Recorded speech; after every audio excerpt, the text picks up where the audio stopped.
Welcome to the Ho-Ho Show, rated the #1 most listened to podcast on Pluto. So join us now as we discuss news, politics, current events, and so much more. So clear the airways and strap in as we defend the Constitution. Because freedom matters.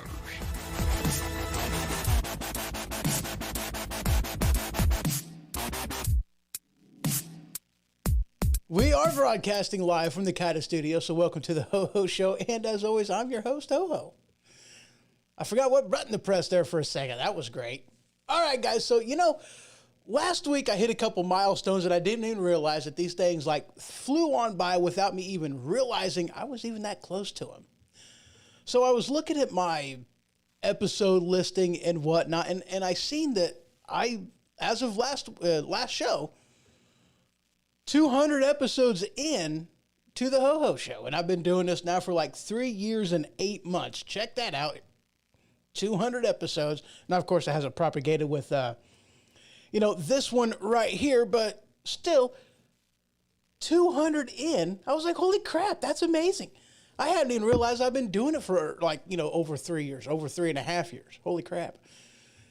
And I was searching through Spreaker just because it's what I do from time to time. I just kind of search in there to see what other podcasts are in there and available, and I take a listen to some of them that look interesting to me. And there's one thing about Spreaker that I don't exactly like.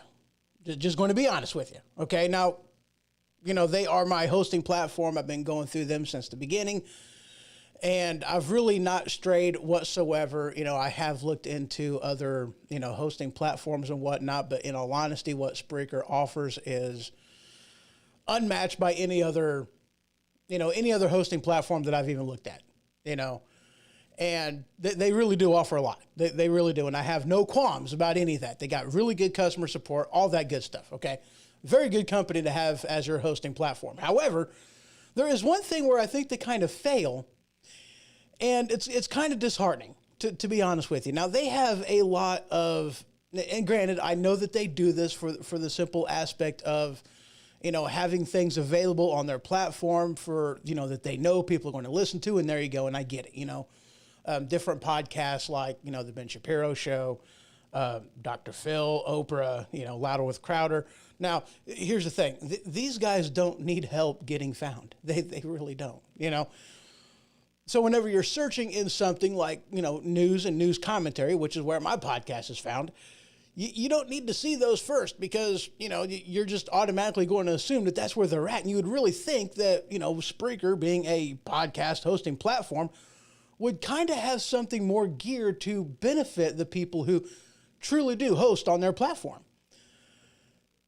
And whenever I was perusing in there, I seen something for the first time that I had never seen. Okay, you get in here, here's where it is. You scroll down to the bottom where you're searching because this is the only place you're going to find the news category. Go into the news commentary, scroll down a little bit, and holy crap, I lost it. Where'd it go? Oh, it's not in here anymore. Oh, there it is. The Ho-Ho Show. I was like, holy crap, that's the first time I'd seen my show propagate that early in just searching for news and news commentary where I'm located at. I'd never seen it in there before. That was holy cow. I thought that was awesome. I really did. I thought I'd share that with you. I really did. I thought that was pretty cool. Now, listening to other podcasters, there's also something that, and this is something that I've been wanting to do for some time, and that is more or less giving people shout outs for the podcast that they do, the good job that they do, because that's something, dude. This is work. There's a lot involved in doing this, and give credit where credit is due, kind of a thing. So outside of where I first started listening to, which was Brandon Gatton, co-host of Weaponized Sloth Productions and host of the Machine, co-owner of Weaponized Sloth Productions and host of the Machine Radio Show. Outside of that, the first podcast that I started listening to was Spreaker Live Show, hosted by Rob Greenlee and co-hosted by Alex Exum. And I love the show. Rob and Alex is just a contrast in personalities and how they are, how they communicate, very huge, stark contrast. And it really was a treat to just listen to the show and the back and forth and just listening to Alex, listening to Rob. It really was a good time. And that, it made me really seek out then other people that were listening and other people that were content creators. And that's when I stumbled onto the Exum Experience and started listening to him there. Now he does the Spreaker, the Spreaker live show isn't anymore. That's kind of gone by the wayside. And Alex Exum has a new show, Live Talk with Alex Exum. You can check that out. Go to alexexum.com. That is ALEXEXUM.com.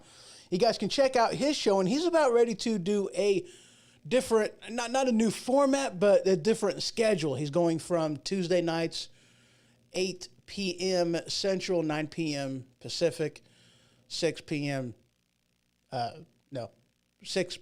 Pacific and 9 p.m. Eastern. Yeah, there we go. To backing it up 12 hours and doing it 5 days a week, Monday through Friday. I believe he's going to be doing 2 hours, and that's going to be at 6 a.m. Pacific. That is 8 Central, 9 Eastern, and of course, 7 Mountain Time. Mathing sometimes it's not my greatest thing. It's really not my greatest thing. You guys can check out his show, and I'm sure you guys will like it. So, hello, Ashley, over there in YouTube land. Good to see you. She says, hi there. Well, hey, how are you doing? So there you guys go. Now, guys, I'm going to start off with this story that I seen. And, I tell you what, I love doing these type of stories in there. And I like starting off the show with these just ridiculous things that I find because sometimes they really are very, very worthwhile. Now, I thought that people were the only ones that took taxis from people, within there, but I come to find out that there is another type of taxi service, another animal that is a taxi and will taxi on other animals.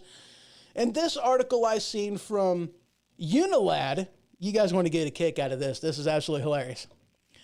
Seagull spotting hitching a ride on another seagull in once-in-a-lifetime footage. I had to absolutely laugh at that. I mean, look at it. If you guys aren't watching this on YouTube or on Facebook or wherever else the show is, that's just a neat picture. It really is. And, of course, you guys can head on over to thehohoshow.com and just click on that newsfeed tab. And you'll see the magazine on Flipboard, and that's like the first one on there. It was hilarious. I thought that was like just holy crap. That is just neat. I have never seen anything like that before. That's just so cool. It really is so cool. All right, guys, so we're going to start off this show by talking about a couple topics and bringing up discussions that if you spend any time in, alternative media and podcasting with commentary and whatnot and listen to Patriot Channel on Sirius XM, then I know that this next term I'm going to say is something that you've heard, but maybe not actually know exactly what it means or what it entails or the ramifications of what it implies. And that is crony capitalism. We're going to discuss crony capitalism because, it took a little while for me to actually look it up. I understood it, but it was like, okay, what does it actually mean? Okay, so I actually went on Wikipedia just to check it out. And of course, you can find this article on my Flipboard magazine. Crony capitalism, it's an economic system in which, let me just paraphrase that, okay? It's an economic system where a company gets rich not from what it offers to customers, but with its relationship to government, okay? That's how it stays on top. That's how it stays as the forerunner. That's how it stays in power, per se. Is not with a superior product, not with superior customer service, not with superior integration and, research and development, but with its relationship to government. That's how they stay on top, okay? And I'm 42 years old, okay? And I have never seen fully across the spectrum true free market capitalism. I've never seen it. I don't know what that looks like. Now, yes, in some areas we do have a capitalist-ish type of a thing. I really can't even call it free because there's still so much red tape and hoops and things you got to jump through that it's ridiculous. But I've still never seen a full free market capitalist type of society. And like one of the worst ones out there is when you're talking healthcare and insurance. I mean, holy crap. They have the cards stacked against you so bad it isn't even funny. But with free market capitalism, it breeds competition, because in that type of a economic system of selling goods and services to people, you have innovation. You have a better product at lower prices and better customer service. In short, the customer wins. Why? Because a company has to fight for your business by offering something better that the other guys either can't or won't offer. That's what it amounts to. And is what different companies has done is they have put themselves in the line of fire with government, help government write certain rules and regulations to stifle anybody competing with where they're at. Case in point, it wasn't that long ago whenever it was either Steve Jobs or it was Bill Gates, and I'm pretty sure it was Bill Gates. No, wait, I take that back. Maybe it was Steve Jobs. I don't remember. But at any rate, either way, either which one of them it was, because it was one of the two, they flat acknowledged and admitted that in today's regulation world, that they would never have been able to amass the wealth that they had. With the red tape, with the hoops you got to jump through, there will never be another Microsoft, and that's the way that Microsoft wants it. There will never be another Apple, and that is just the way that Apple wants it. Why? Because instead of innovation, customer service, and a better, superior product, they are just resting on the knowledge that they have shut the door and slammed it in the face of anybody coming up behind them to do what they did. That is crony capitalism. It's not superiority by a better product, but superiority through a relationship with government. That is crony capitalism.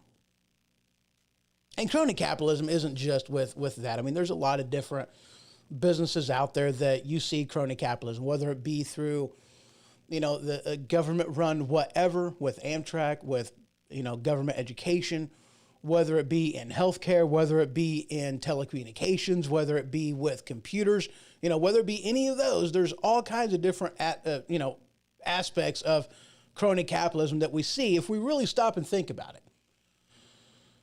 Yeah. And like I said, I've never seen a free market system. Not all across the board. And that's the thing, though, too, man. I mean, if there's something about a business that you don't like, there's a good possibility that that same thing is something that other people don't like as well. Case in point, not that long ago, I bought something that I was wanting to get, okay? And Amazon either didn't have it or it was just too long of a wait for me to get it. And I went and I searched elsewhere. I've stumbled across the company, sweetwater.com. And I tell you what, I was so impressed with these guys that I actually apologized to them that I found them so late in me building the podcast and getting the equipment and the gear that I was needing. I actually apologized to the guy. I was like, dude, I actually do kind of feel bad because these guys, upon completion of my order, and this was, and I'll talk about the most recent order I just did a couple days ago, okay? Just made an order. The guy not only emailed me, but a person, an individual, called me up and said, hey, I see you just got something ordered. That thing went ahead and it shipped it out today. It is on the way to you right now. I was like, holy crap, that's amazing. And that was on a Saturday. I was like, dude, that's awesome, man. I greatly appreciate the heads up. I appreciate what you guys do. You guys are awesome. I'll be supporting you guys out there. Not a paid sponsor, but it doesn't matter. I like what these guys do because they want your business so much that they will put a person and a face and a real voice behind a communication with you. And that to me speaks volumes. Same price as Amazon. Same places that they're shipping through. FedEx, UPS, they're offering the same thing. but far superior customer service. Not only that, these guys will, without paying any type of a premium, help you out on hooking up your gear and making sure it works right because they want you, the customer, to be happy. I'm like, dude, that's amazing. How many companies do that? Especially in today's day and age where everything's click and order. How many people get that type of hands-on customer service? I find that awesome. Moving on. The next thing I was wanting to talk about was implied powers, okay? Because that's something that, to me, this gets thrown around, and not quite in the way that I'm going to insert it here, but it still comes up, and it's like we need to talk about it. You know what I mean? Ashley put in here, she says, a good customer service is priceless. I will pay more for something as a consumer for it. And you know what, Ashley? I am the exact same way. Because that level of customer service shows me and proves to me that they really do want my business.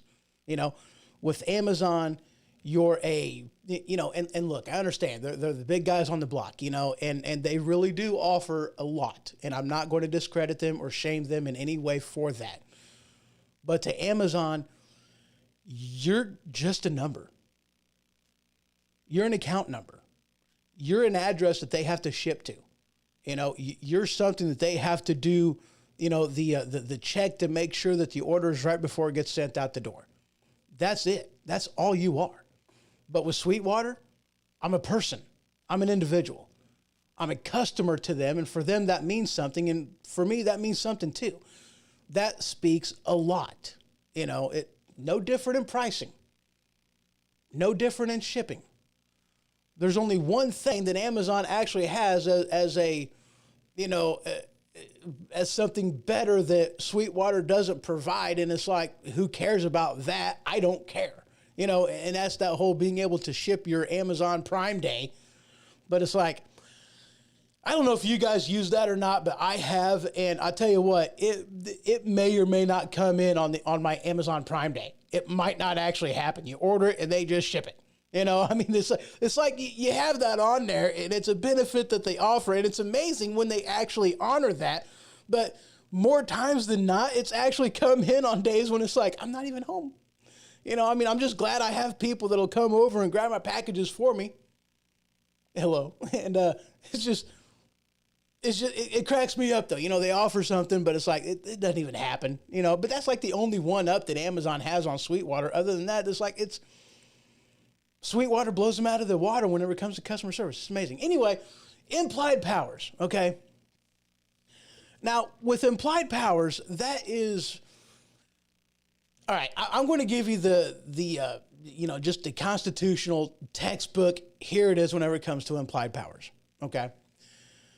And I'm going to talk about the constitutional ability that the federal government has to coin money. And yes, coin money. So if you've ever used a paper currency, like $1 bill, a $2 bill, yes, they make those, a $5 bill, a $10 bill, a 20 and on up. If you've ever used any of those, technically speaking, that's not constitutional.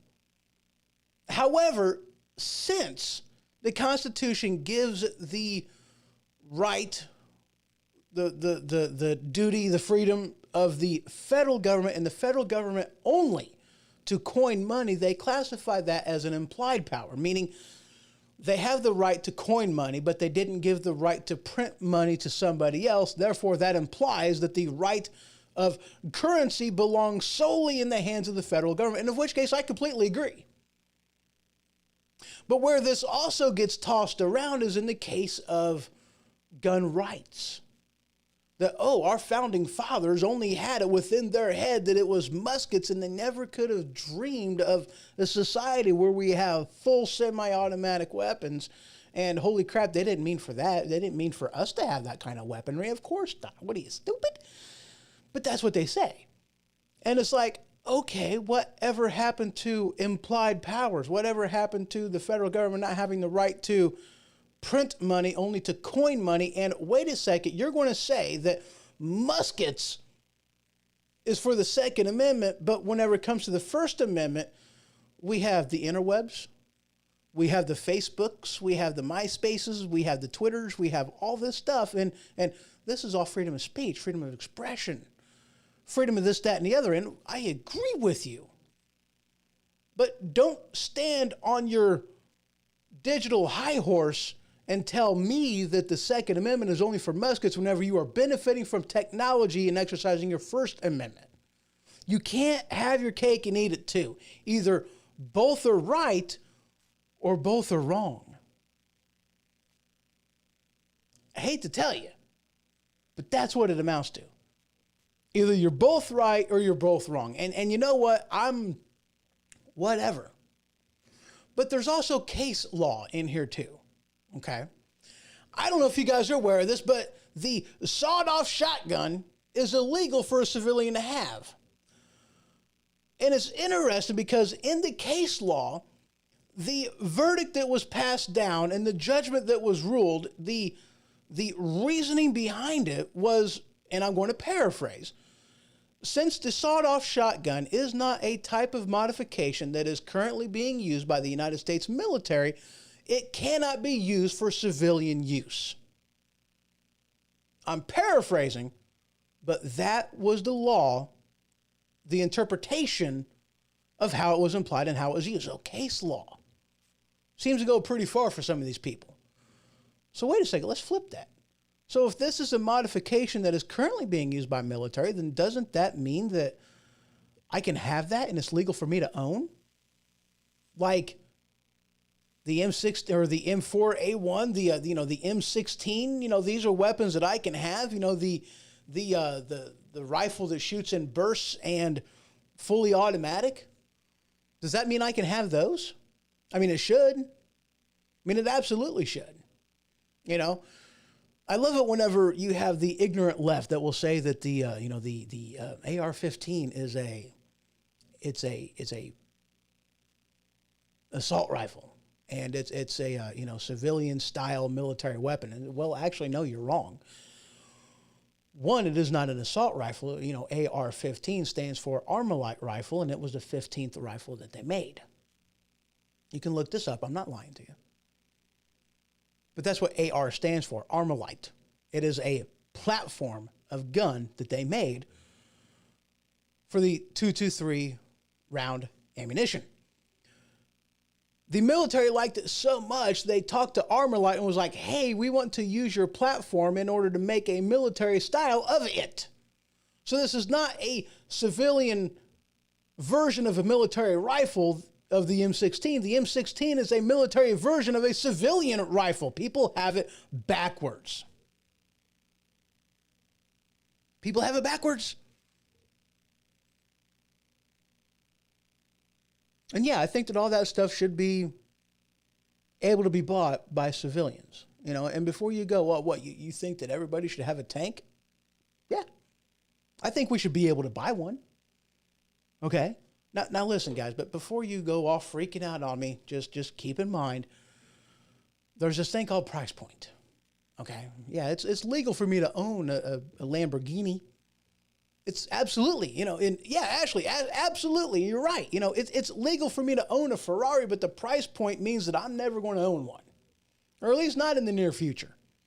It's legal for me to own a Barrett 50 cal, and I can go to my local, I know a place right now that has one for sale that I can pick up. I can touch it, I can sniff it. It is amazing. I can just rub its pretty little barrel and, oh yeah, freedom. I can do that right now. Yes, today, I can go do that. Well, maybe not today. I don't think they're open today, but I can go do that. But the reason why I don't have one is because, A, I don't have a county to shoot it in, and 2, I can't afford one. Price point is going to keep it out of the hands of most people. Price point does that with a lot of things. Do I think I should be able to own one? Yes. Do I think that I'm ever going to own one and that everybody should own one? Not exactly. Not exactly. Well, guys, we're going to go ahead and take a quick break. And when we return, we're going to start talking a little bit about the Derek Chauvin, however you pronounce that trial. That, the verdict came down. Whether you agree with it or disagree with it, we're going to talk about it here in just a couple minutes. I'll be right back.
Have you ever sat down on your throne just to find out that you are dangerously low on shift tickets, making it to where you have to make a mad dash to the store just to pick yourself up some?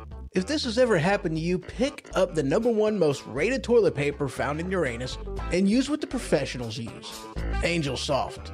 See, I'm just not a fan of some toilet paper. Some of them it's like putting a pillow between your nice rosy. Others, like John Wayne toilet paper, it's like using sandpaper. But do what the professionals use. Use the type of toilet paper that is the Goldilocks of brands, Angel Soft. Available wherever toilet paper is sold. All right, welcome back. Yes, Angel Soft. That's what I use. Check it out in your toiletry aisle today. I know I'm such a goober, but you know what? It's fun. It's fun for me. I like doing those little things. And, you know, there are more to come. I am wanting to redo a couple of them because I just didn't like the end result, you know, but it's fun. There's several different ones that I've got that I'm wanting to do and are going to be done very, very soon. But, yeah. So I thought I actually saved something, but apparently I did not. Let me actually refresh my page because maybe that's my problem. Let me refresh my page. Hey, yeah, there it is right there. I refreshed my page and now there it is. So we're going to talk about the Derek Chauvin case and different aspects and questions that I have that really need to be answered. Okay. Questions that I got. Okay. Now, first and foremost, let's talk about the difference between first degree, second degree, and third degree murder, aka manslaughter. Okay. Now, from fine law, first let me go ahead and deactivate that. Go into here, and there you go. First degree murder is categorized as premeditated murder. Okay. Now, with that, what you got to do is basically prove, and here's the thing, the burden of proof is always on the prosecution, okay? You have to prove beyond a reasonable doubt that the criminal, or at least the person who is being accused, planned it and carried it out. You have to prove that he woke up that day with the intent of killing this person, whether it be in that way or not. I don't even think it matters. But you have to be able to prove intent, okay? That is key, intent. And that's one of the things that the talking heads were wanting in this trial. They wanted Derek to be charged with first-degree murder. It's like, dude, you can't prove first-degree murder. Regardless of whether he killed him, regardless of whether you can prove anything else, you can't prove premeditation. You can't prove that. He was called onto the scene. He didn't wake up that day with the intent of killing George Floyd. You can't say that. You can't prove that. It was an unwinnable case. Okay? But that's what they wanted. Let's move on to second-degree murder. Second-degree murder is defined as an unplanned but still intentional killing. That, yes, I meant to kill somebody in the moment, a heat of the moment type of a thing. I meant to do him harm. I meant to kill him. That is second-degree murder. Still, the burden of proof is on the prosecution. You have to prove intent. And third-degree murder is murder that is described as involuntary murder. Okay. I thought I hit the wrong button. Involuntary murder, which is what manslaughter is. And the difference between first-degree murder and second-degree murder is intent. Did you intend on killing them? Was your intent on hurting them? Whatever the case may be, even if it's something to where, you fell down a flight of stairs and you hit somebody and they fell to their death, that is still third-degree murder. That is manslaughter because your actions led to the death, and that is manslaughter, okay? Again, the burden of proof is always on the prosecution. Now, here's the thing, okay? Here's my problem with this case, and here's my problem with Derek being charged for second-degree murder. Do I think he deserved to go to jail for, go to jail? Absolutely. But put him in jail for the crime that he committed. You can't tell me, the prosecution, you can't tell me, because we've seen the footage, we've seen the video. You can't say that, the I can't breathe thing is BS, because he was saying he can't breathe whenever he was sitting upright in the squad car. He asked to be put out of the squad car and onto the ground. He asked for that. So he was already saying before he was on the ground and being pinned by Derek that he can't breathe. He had already been saying that. The boy who cried wolf. Do you guys remember the takeaway of that entire nursery rhyme? Don't be saying something if it ain't true, because when it is true, nobody's going to believe you, even whether it is or isn't. That's the takeaway. That's the little nugget of information you need to remember from the boy who cried wolf. So even if at that time he couldn't breathe, maybe he should have kept his mouth shut all the other times, or maybe explained to himself better what was going on and said, hey, you know what? I did take some drugs. I'm having a bad reaction to this. Please don't put me on the ground. I don't feel good. All right? Anyway, let me move on from that. Okay.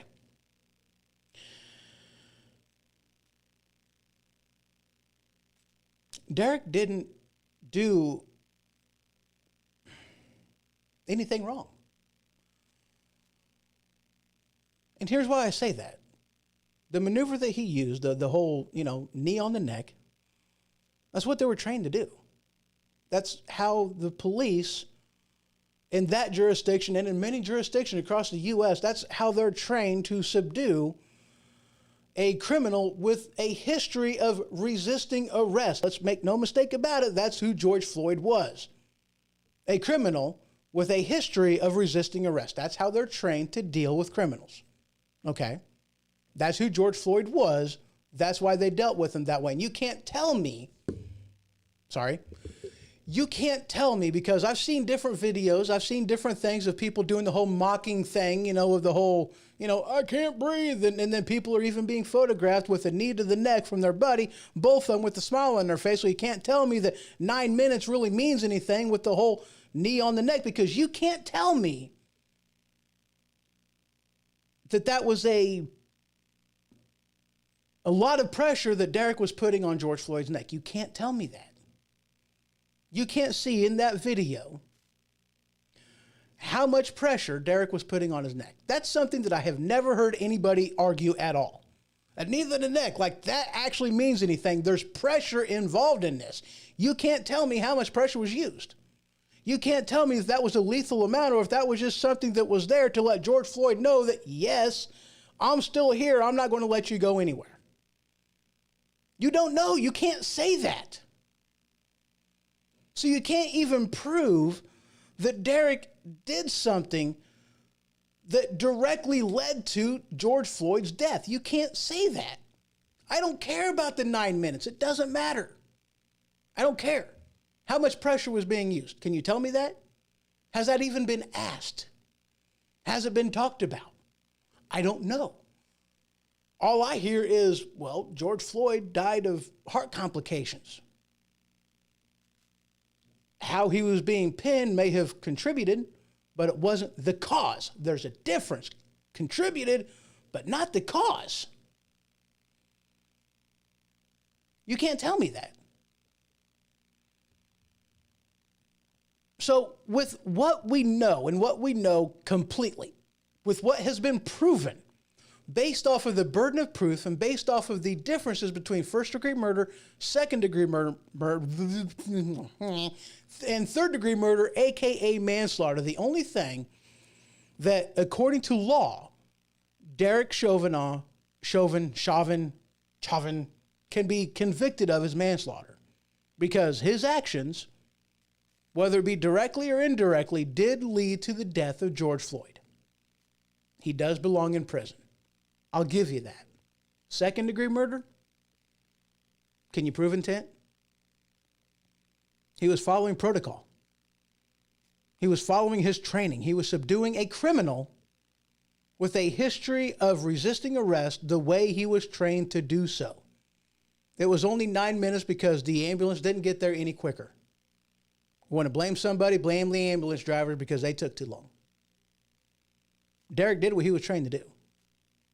Okay, now we're going to move on a little bit to the actual case itself. And yes, I have some notes.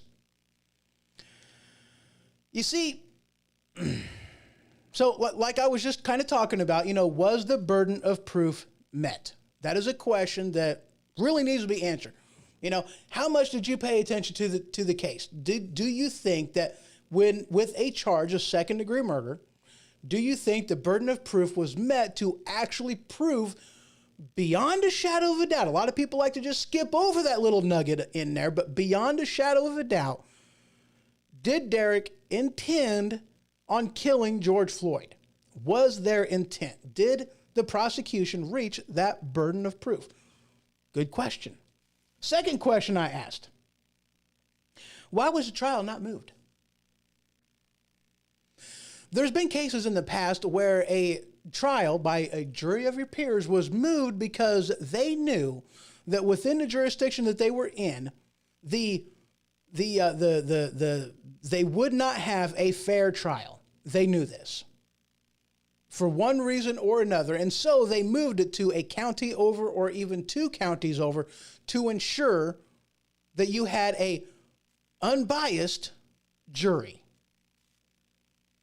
And when whenever the defense asked for the trial to be moved, why was that not honored? Why did the judge deny the defense's request to move the trial in order to get a non-biased jury? And we'll actually cover why that's important here a little later. We'll get to that because there's a question, again, in here that I think needs to be answered. Next question. Why was the jury not sequestered? In a previous high-profile case, the O.J. Simpson trial, that jury was sequestered. Why? So that this way, the news, mainstream media, and the like wouldn't put their 2 cents in and taint the opinion of the jury. That's the whole point of sequestering a jury. That's the whole point. Cut them off from the news, from social media, to where all they have is their own thoughts and to rewind in their head what it is that they've seen and think about it, and that's it. Unbiased, untainted decision, that's what that's meant to do. Why was the jury not sequestered? In a high-profile case like this one, they should have been. Did Derek get a fair trial? Was he tried by a jury of his peers that were unbiased and that didn't already have their opinion formed in their head before getting into that trial? That's a question we'll actually get back to here in a minute.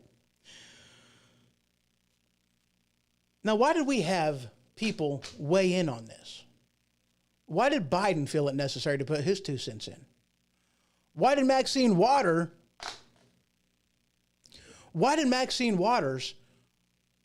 basically tell the jury that if you don't give the right verdict, there will be riots in the street? We will be more confrontational. We're all dressed up for a party, and we're not going to be let down. If you don't give the verdict that we want, there's going to be riots in the streets. That's mob rule, okay, if you guys don't realize this. That's mob rule. That's, in essence, what Maxine Waters did, throwing her 2 cents in to a jury that was not sequestered so that this way they heard this. Did that have anything to do with their decision? That's a good question, isn't it?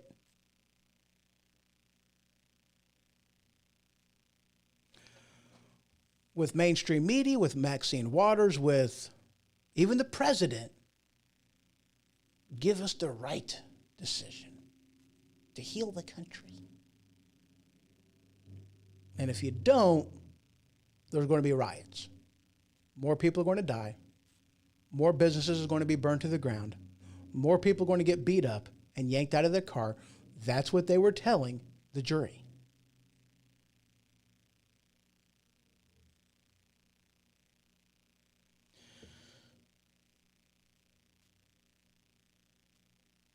So the question is, was the jury more interested in justice, or were they more interested in the possible repercussions of not finding him guilty and the riots in the street? What do you think weighed more on the minds of jury? Remember, they had access to the news. They had access to their cell phones. They had access to mainstream media. They had access to hear what Maxine Waters said and the threat that was given to them. And these are people who lived in that area, jury by their peers within that county. Do you really think that they didn't have in their mind that if this verdict goes south and the mob isn't happy, that their own homes and businesses may not be burned to the ground, that they may not be at risk of the repercussions? Mob rule. And you're absolutely right. Fear-mongering, Ashley. You are absolutely right on that. Fear-mongering. Yeah. Did any of this play a part in the guilty verdict? And I guess the next real big question is there going to be a mistrial? Are you going to get that? Or are they going to declare a mistrial on this? Because the judge, before the verdict was even read, already even basically said to the defense that, you guys have grounds for a mistrial. Excuse me. He said that, before they even read the verdict. It was like, we've had some stuff going on, and I can understand why you would want a mistrial, because this really hasn't been good. Are we going to see a mistrial? Are we going to see this whole thing being thrown out because did they meet the burden of proof? Was the jury influenced by outside people? Was it influenced by the mob? Did he actually get a fair trial by an unbiased jury of his peers? Why wasn't it moved? Again, I'm not saying that Derek Chauvin's actions did not result in the death of George Floyd. That is undeniable. I'm not saying that it didn't. Is he guilty of second-degree murder? I don't think so, because I don't think that the burden of proof was met by the prosecution. Of manslaughter, absolutely. Absolutely. His actions resulted in the death. Whether it be directly or indirectly, his actions still resulted in the death. That is manslaughter. That is textbook. That is legal. That is manslaughter. Second-degree murder, they didn't prove that. And, and it was actually kind of discouraging how much lying that the prosecution did, and this is the thing too, and I didn't actually realize this, now granted, I watch, Law TV, I watch Law and Order, and to be honest with you, I thought that when you were talking closing arguments, you had the prosecution that talked first, and then you had the defense, so that this way, whenever the jury went in to deliberate, that it was the defense that was the last thing on the jury's ears before they went to, deliberate to whether, to find a verdict. Okay. That's how I thought it was done. Come to find out, that's only half true. Watching Law and Order is the defense that talks first, and then it's the prosecution that talks. To where this way is the prosecution's voice in the ear of the jury right before they go and deliberate. But what happened in this was, and I don't know if this is common practice or not, but either way you look at it, this is not fair. You had the prosecution go up and give a closing statement, and then you had the defense give a closing statement, and then you had the prosecution give a rebuttal statement against everything that the defense just said. Did the defense get another shot? No. Prosecution, then defense, then prosecution again. Is that skewed? I think that's skewed. I don't think there's any way in hell that is anything close to being fair. I mean, isn't a trial supposed to be fair? I think it should be prosecution, then defense, and then you leave it at that, and then you're done. If the prosecution is going to get a round two, then so should the defense, if you're going to be fair. But fact of the matter is, I don't even think that's right, period. I don't think there should be a round two. You get your chance, you get one chance, and then after that, you're done. Prosecution, then defense. I think that's the right way to do it. I'm not for criminals getting off all willy-nilly. Let's face it, O.J. Simpson was guilty of sin. He got off. Guilty of sin. That's a different topic, though. That's a different topic. So yeah, what do you guys think on this? Okay, how do you feel about this? Because I'm actually kind of curious.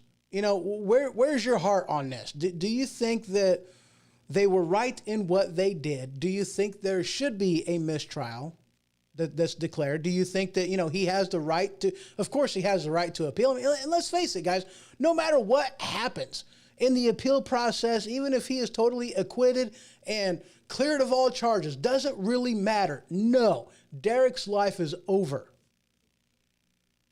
What about George Floyd? He was a criminal. He played stupid games. He got stupid prizes. I don't pity him. He's dead. I pity the family he left behind. I feel sorry for, the state of our union. I feel bad about that. Do I feel bad about George Floyd? No, he played stupid games. He got stupid prizes. I'm sorry he's dead to the family, not to him. If that makes me a bad guy, then so be it. I guess I'm a bad guy. But Derek Chauvin's, I can't seem to pronounce his name correctly. Holy crap. His life's over, guys. He'll never be a police officer again. He'll never be able to work in public again. Never. I mean, come on. His face is all over the place. That even rhymed. His life's over too.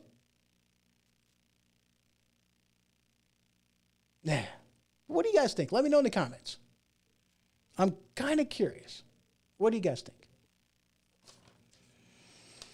So we are going to move on. And guys, I got a couple other things that I'm going to get to. I got the headline picture of the magazine on Flipboard that I want to just throw in there. And only because I love the picture. That's really the only reason why I'm throwing this in here at all. I love the picture. And I'm just kind of scrolling through here to see if there is anything. Oh, yeah, I do want to talk about that. So when we come back, we'll talk a little bit about the D.C. statehood.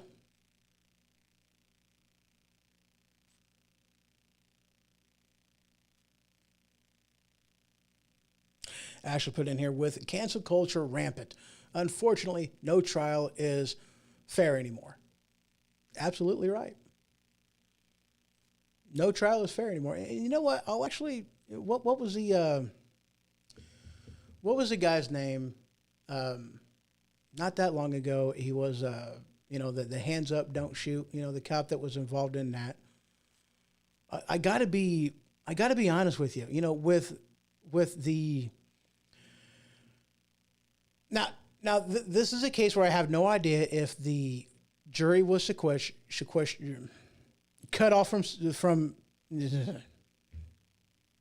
the jury was unplugged or plugged in. I have absolutely no idea.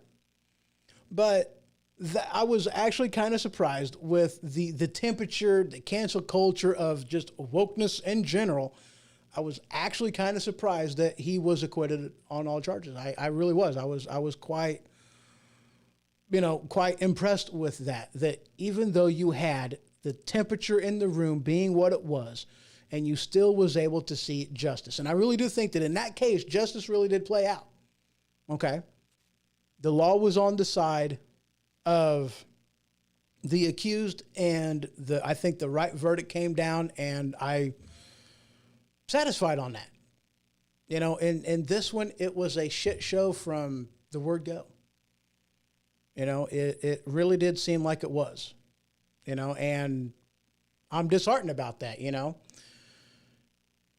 this country, in our society, do we really have fairness? Do we really have justice? Do you guys remember that the statue of not Lady Liberty, but Lady Justice, she's standing there in a robe. She looks very cute while doing this. She's holding those scales, and she's blindfolded because justice is supposed to be blind.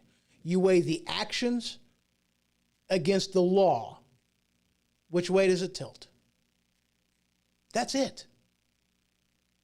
That's the only question. It shouldn't be about money.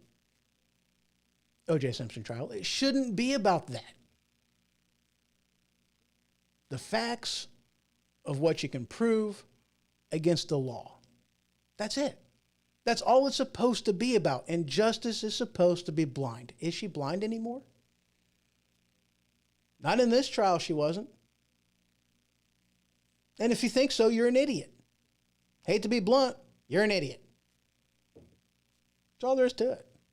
All right, guys, we are going to take another break. We're going to talk a little bit about DC. We are going to talk a little bit about, and guys, I tell you what, I've got a lot of different articles in here. I think there's like 61 articles in my magazine on Flipboard.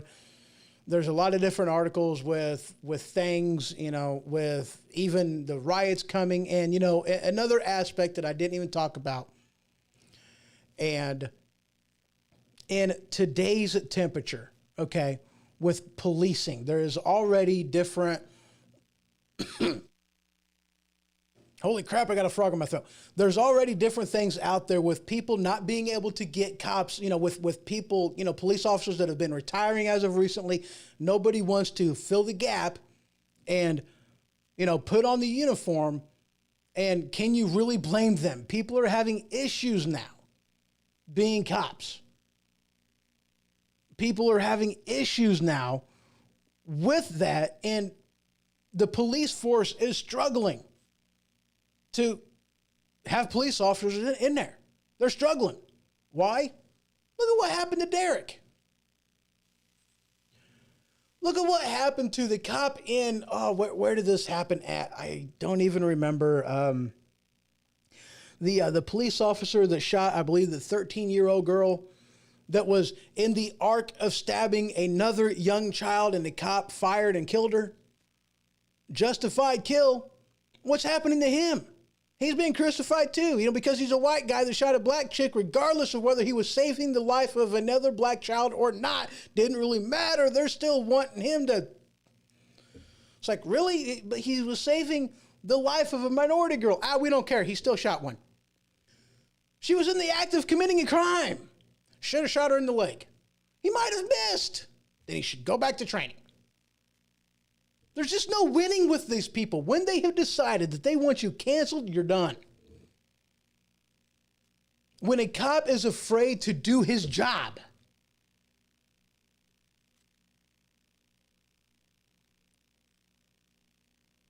regardless of whether he was right or wrong, that cop, dude, I tell you what, I give this guy all the credit in the world. Why? Because during the David Chauvin trial, in a split-second decision, he made the choice to do the right thing. Would you have? If you were a white guy shooting a black girl to protect another black girl from being killed, would you have pulled the trigger? Doing your sworn duty and getting hung up to dry at the same time. Would you have done that? I would like to think that I would have, but I don't know. I really don't. I don't know if I would have done this the right thing or not. I might have just kept my gun in holstered and, pulled out my taser and just hoped that the paramedics could have gotten there in time to save the gal who just got stabbed. That's what I would have done. I ain't shooting anybody anymore. No, heck that. No, I don't care. If she would have died, not my fault. Well, you want me to shoot her and kill her? Then you guys would, hung me out to dry for killing somebody. She died. Not my fault. I can't shoot a black girl. Sorry, I can't do that. I'm white. I don't have the authority to shoot anybody black. That's the world we're living in. Isn't that sad that we have to think in colors of race now? It's not about, it's not about character. It's not simply about crime anymore. Does a black guy have the right to shoot a white guy? Absolutely. Does a white guy have the right to shoot a black guy? No. Doesn't matter the circumstances. That's racist. That's racism. That's the racism that we're dealing with today. Nobody wants to talk about that either. Just a couple minutes, guys. I'll be right back.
Have you ever had an ailment that a normal over-the-counter remedy just couldn't fight? If this is the case, then boy, have I got the solution for you. tussin'. That's right, tussin'. Cough? Tussin'. Cold? Tussin'. Runny nose? Tussin'. Itchy watery eyes? Tussin'. Broken leg? Tussin'. Tussin is the ultimate cure-all, guaranteed to stop anything that ails you. Tussin, available wherever OTCs are sold. All right, welcome back to the Ho Ho Show. So, guys, now we're going to talk about something that I've brought up in previous shows, and we're going to talk a little bit about the history behind why. All right, so this headline from the Bulwark,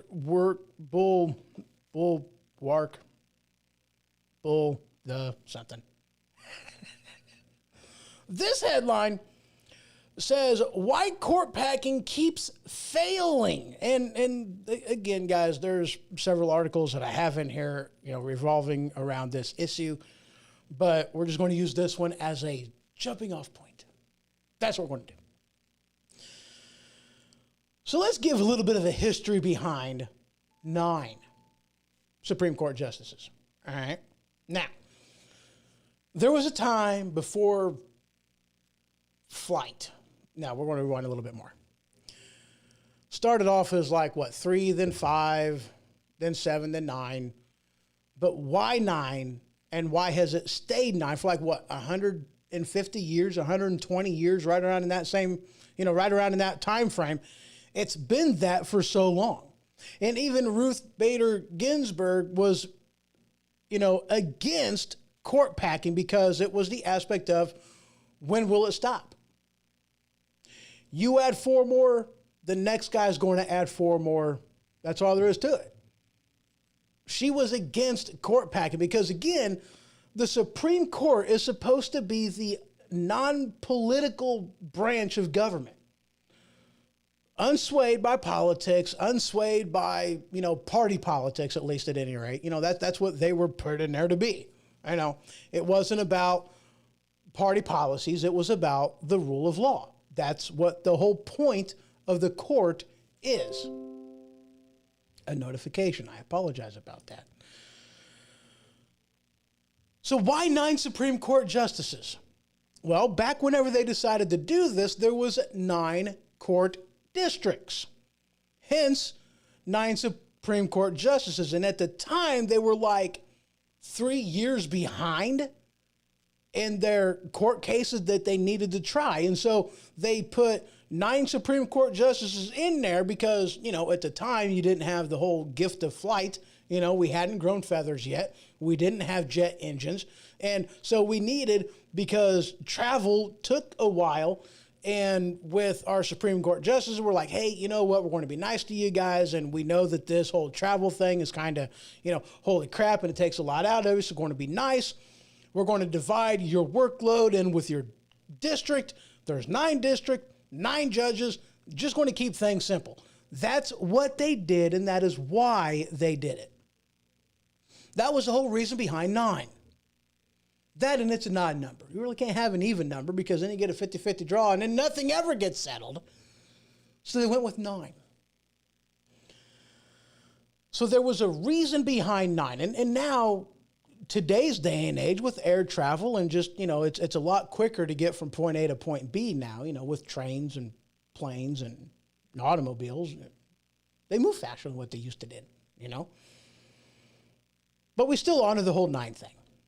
It was actually 9, then they backed it down to 7, and then they bumped it back up to 9. So, yes, you can back it down to 7 if you wanted to.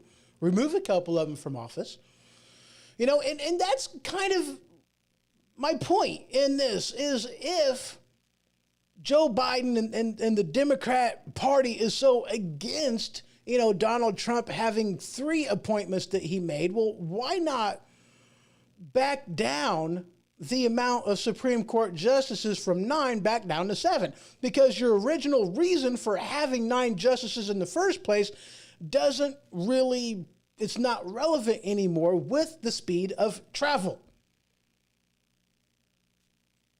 So with that no longer being an issue anymore, then we don't really need 9, do we? Let's back it down. Instead of Supreme Court packing, why don't they just back it down too? Oh, no, they would much rather pack it up. They'd much rather do that because then whenever people, heaven forbid, die off, well, now we got even more seats that we can fill. If we just remove 2, then there's nothing we can do. Isn't that possibly what Biden and the Democratic Party is actually thinking on this? I think so. I think so. What do you guys think on court packing? Now, do you guys think it's a good idea, a bad idea? Why? Do you understand the history behind why 9? Why they chose 9? Why they chose to keep it 9? Why even Ruth Bader Ginsburg, a champion for the Democrat agenda, was even against court packing. She was against it whenever, who was it, FDR that was talking about doing that? Because he was talking about getting, having a Supreme Court justice replacement for anybody over a certain age. And even Ruth Bader Ginsburg was like, no, this is not a good idea. Because that would have added like a lot of seats, a ridiculous amount of seats to the Supreme Court justice. And she was like, no, this is not the right way to go about doing it. This is not the right way to do this. Even she was against court packing. So what do you guys think? Moving on. Now, this headline is, again, something that just irks me. It rubs me the wrong way. It kind of ticks me off. This article from Fox News Rundown Extra. What's behind the D.C. statehood move? So on Thursday, the House voted on party lines to make the District of Columbia the nation's 51st state. I almost read that wrong. I really did. So they voted then on Thursday. This article came out April 24th, so just yesterday. Holy crap. Yeah, so just a couple days ago. Now, I'm not seeing anything in here as far as, what the Senate has done. This does not bode well. But here's the thing, guys, and I want you to stop and I want you to think about this, okay? This is unconstitutional on so many different ways. At least 2 different ways. This is unconstitutional. Okay. One, and I'm going to slide into the debate as far as there being, of Illinois splitting into 2 different states, or Chicago being absorbed by Indiana or, Michigan or Wisconsin, okay, being absorbed by another state. You see, Washington, D.C. sits within the boundaries of Maryland. Kind of like the Vatican sitting within the boundaries of Rome, within the boundaries of Italy. It is in, it is not of. The Vatican is its own little mini country within another country. They are their own jurisdiction. They have their own policing. They have their own all of that. It's a nation within a nation. And that's kind of the heart behind what Washington, D.C. was designed to be, a little mini nation within a nation. It's not of the United States of America. It is Washington, a District of Columbia. That's what D.C. stands for. It is not of the United States of America because they did not want any one state to hold claim to the seat of politics, the seat of federal government within the United States of America. They wanted no state to have any hold on any others.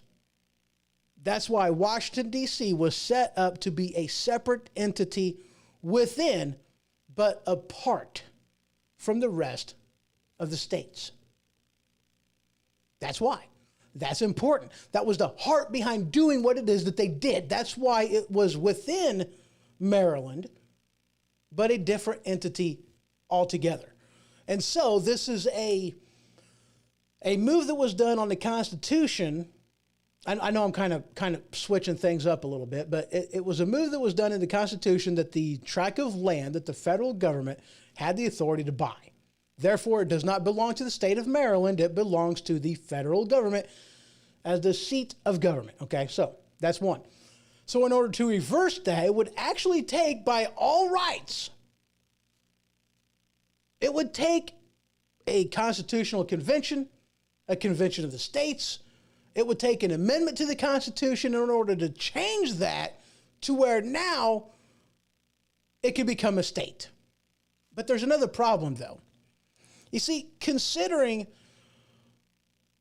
Washington, D.C. started off as being part of Maryland, the only constitutional right way to do it would be for that land to go back to Maryland and not become a 51st state, but for the territory to be absorbed back into the state that it once came from. Because no state can take the territory of somebody else's state. No state can be divided without the consent of the state that it's being divided from. Okay? That's why Chicago will never be taken by Michigan, by Indiana, by Wisconsin. Why? Because they can't take Chicago. It's not theirs. It's unfortunately, it belongs to the rest of Illinois. And if we were to split, it would have to split between North Illinois and South Illinois. And that's not going to happen either, because then they would have a 51st state in the federal government that would bring about conservatism, and that's not what they want. So a North and South Illinois getting rid of Chicago and Chicago becoming its own state will never actually happen, because the ramifications are you would have a 51st state that was actually a conservative state. Remember, the 18th state is already, at least if I am remembering my history correctly, the 18th state is Illinois. That would make the 51st state Southern Illinois, as a breakaway state, conservative. It's never going to happen. But no state can take the territory of another. You can't do that. It's unconstitutional.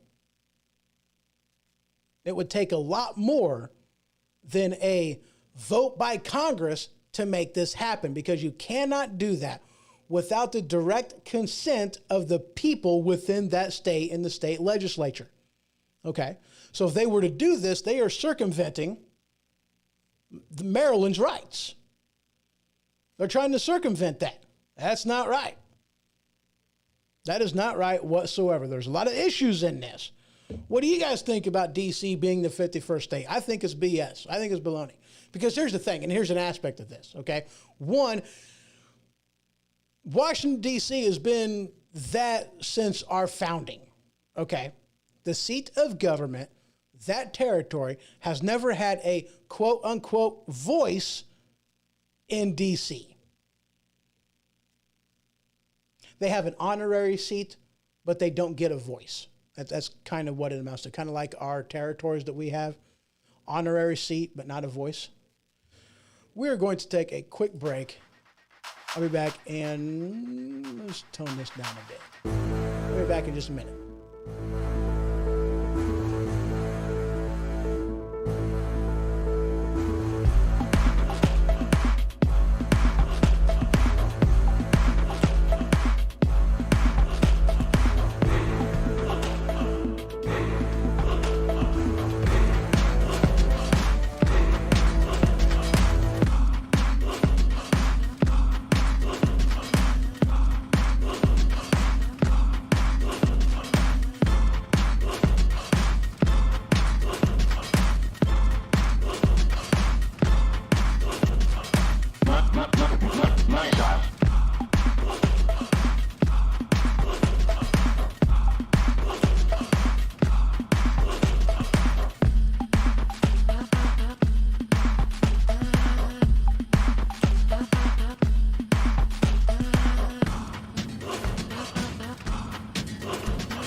So yeah, I hate frogs in my throats. I really do. So yeah, Washington, D.C., it was designed to be in, not of, And it was designed that no state has claim on the seat of government in our nation. And it was set up that way and from the very beginning. Okay? So the people who choose to live there chose to live there without government clout, knowing that they would not have a voice in politics outside of whatever job or position that they have within D.C. They chose to live there knowing that they would not have a voice like the people of Maryland have, like the people of Indiana have, Chicago has, Illinois, California, New York. They chose to live there, knowing what the political ramifications was. They still chose to live there. So do I have any pity for these people whatsoever? No. You chose to live there. Why are you complaining about not having a voice whenever they haven't had one since day one of our founding? I mean, come on. Are you surprised? Did you go there and was you duped into thinking that maybe I have a voice? Oh, crap, I don't. Is that really what you thought? And if that is, again, that is a huge failure of our education system. Maybe we need to put more emphasis on education. Educating people in government and how it works, and politics and civics, and less on whether or not D.C. should be a state, because they should not be. But at any rate, I digress. Moving on. This article had me kind of excited. Okay, now look. I know this was kind of a clickbait type of an article, but it's still, I was like, I had to kind of chuckle. All right, now look. I have no qualms about this person running for governor, but this person is being touted as being the next Arnold Schwarzenegger, somebody whom they actually think might win the election just simply out of name recognition. Which one, you ask? Well, who knows? Now, I got to admit, though, in one of the articles that I read about this, the gender misclassification was like, holy crap. I mean, this is somebody whom is supposed to be a champion of women's rights and transgender rights and all the same. And then you have this one that is misgenderly reclassifying this person to be the gender they was and not the gender they are claiming to be. And of course, guys, I am talking about none other than Wheaties' very own Caitlyn Jenner. This headline from Los Angeles Times, and yes, I have several others on this as well, is Caitlyn Jenner the next Arnold Schwarzenegger? Even some GOP are skeptic. She is really? Pop up? She is putting in a run that made an official bid to be the next governor of California. Yeah. And in which case, you know what? Congratulations. If you get it, that's awesome. You're in California. Doesn't matter to me none whatsoever. But, and here's the thing, guys. I want to be honest with you. I have absolutely no idea where Caitlyn Jenner or Bruce Jenner, however, and that was the thing, man. Reading one of these articles, it was he and him and this, that, and the other. And I was like, holy crap, coming from a magazine, coming from a mainstream media source that is supposed to be all uppity up on the pronouns and everything else that you're supposed to be using, to be misclassifying Caitlyn Jenner. Since the beginning of the article, I was like, holy crap. How did the editor let this slide? I don't even know. And regardless of what your standpoint is on it, I really don't care. Doesn't matter to me. But I really have no idea what Caitlyn Jenner's, Bruce Jenner, however you want to call him or her, doesn't matter. I don't know what their politics are. I really don't. I have no idea on Caitlyn Jenner's politics. I don't know. I don't know where Jenner stands in front of a urinal. I have no idea about any of that. I don't know. I have no clue. But,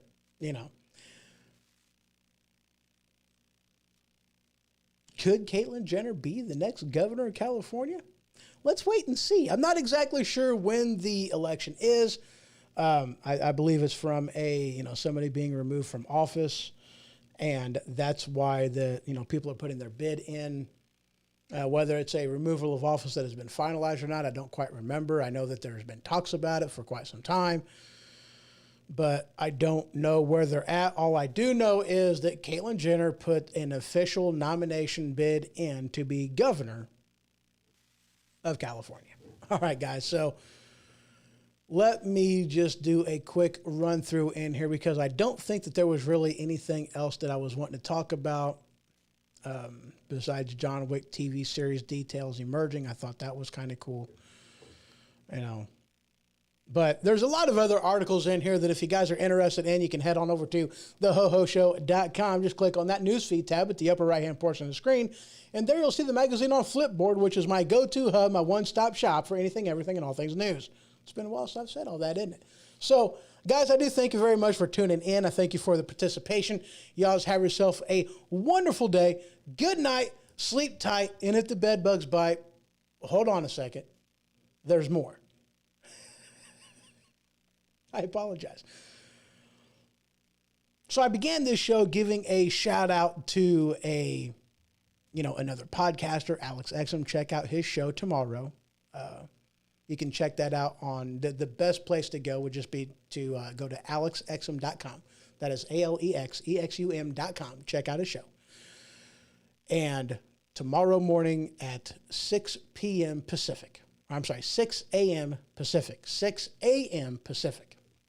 6 a.m. Pacific.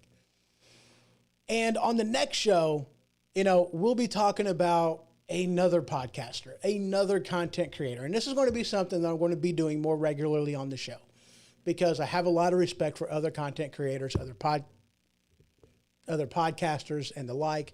It takes a lot to do this. It really does. And there's, quite a few good ones out there. And,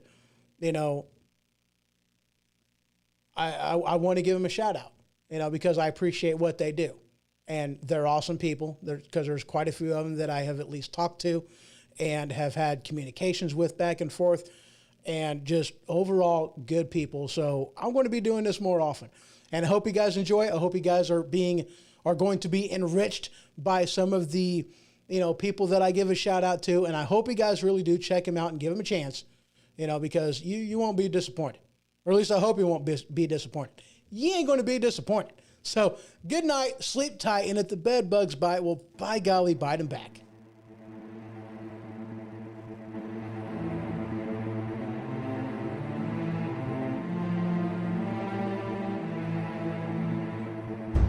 This has been The Ho-Ho Show. For more information, you can head to thehohoshow.com.